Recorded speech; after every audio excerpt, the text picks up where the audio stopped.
వార్తని హైలైట్ చేస్తే ప్రధాని ఇంటి వద్ద అనూహ్యంగా బైఠాయింపు దాదాపు 3 గంటల హైడ్రామా మోడీ షా గద్దె దిగాలని డిమాండ్ విద్యార్థులపై లాఠీ చార్జీకి నిరసనగా బైఠాయించిన ఖర్గే రాహుల్ పాల్గొన్న సీనియర్ నేతలు సీఎంలు ఎంపీలు సమాజ్వాదీ నేత అఖిలేష్ కూడా కేంద్ర మంత్రి జితేంద్రతో చర్చల విఫలం బలవంతంగా తరలించిన పోలీసులు చలో పార్లమెంట్ సందర్భంగా సోమవారం కాక్రోజ్ జనతా పార్టీ విద్యార్థులపై పోలీసులు లాఠీచార్జ్ చేయడాన్ని నిరసిస్తూ మంగళవారం ప్రధాని ఇంటి దగ్గర కాంగ్రెస్ పార్టీ మెరుపుదారులకు దిగింది. లాఠీచార్జీకి బాధ్యత వహిస్తూ ప్రధాని మోడీ కేంద్ర హోంమంత్రి అమిత్ షా రాజీనామా చేయాలని డిమాండ్ చేసింది. పార్టీ అధ్యక్షుడు మల్లికార్జున ఖర్గే అగ్రనేతలు రాహుల్ గాంధీ ప్రియాంక గాంధీతో పాటు పలువురు సీనియర్ నేతలు లోక్ కళ్యాణ్ మార్గ్లోని ప్రధాని ఇంటి దగ్గర ధర్నాలో పాల్గొన్నారు. కర్ణాటక కేరళ ముఖ్యమంత్రి డీకే శివకుమార్ వీడి సతీష్ని హాజరయ్యారు. ఆ తర్వాత వాళ్ళకి సమాజ్వాదీ పార్టీ అధినేత అఖిలేష్ యాదవ్ ఎన్సీపీ ఎస్పీ నేత సుప్రియా సూలే జత కలిశారు. ధర్నా ప్రారంభమైన 20 నిమిషాల తర్వాత కేంద్ర హోంశాఖ కార్యదర్శి గోవింద్ మోహన్తో కలిసి వచ్చిన కేంద్ర మంత్రి జితేంద్ర సింగ్ కాంగ్రెస్ నేతలతో చర్చలు జరిపారు.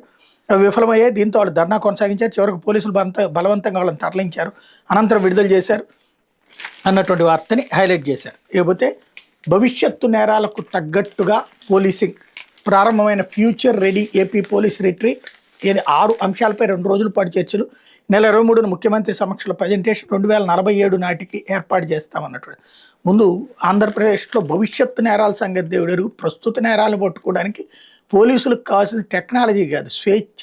పోలీసులు రాజకీయ పార్టీలకి తొత్తులుగా పనిచేసేలాగా రాజకీయ పార్టీల కార్యకర్తలాగా పనిచేసే పరిస్థితి ఆంధ్రాలో దిగజారిపోయి కనబడుతుంది. దాన్ని సరి చేసుకోకుండా మనం ఎన్ని మీటింగులు పెట్టి ఎన్ని సెమినార్లు పెట్టినా భోజనాల ఖర్చులు తప్పి మరి ఏం ఉపయోగం లేదు. లేకపోతే తాగునీటిపై